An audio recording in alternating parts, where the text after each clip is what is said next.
Un jove milicià nascut a la Barceloneta és el fil conductor de la mostra Miquel Pedrola, del vestigi a la memòria. Es relata a través de 7 panells amb fotografies i imatges de la família la investigació sobre una pintada a la paret del carrer de Sant Miquel que va servir per descobrir qui era Pedrola.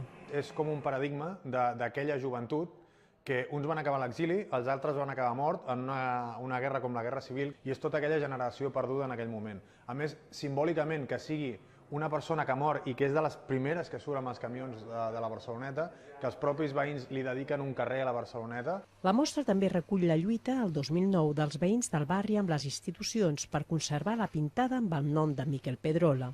Un conjunt de veïns es van haver de mobilitzar després de descobrir que hi havia una pintada en un carrer, el carrer Sant Miquel, mitja esborrada, que era de l'antic nomenclàtor, de com es deia el carrer durant la Guerra Civil. El nom era Miquel Pedrola. Al final, després de molta pressió, es va aconseguir restaurar. L'exposició inclou un vídeo inèdit amb el viatge de la filla del milicià a Osca, que volia veure on va morir el seu pare. La mostra s'ha concebut per ser itinerant i com a material didàctic per a les escoles de la ciutat.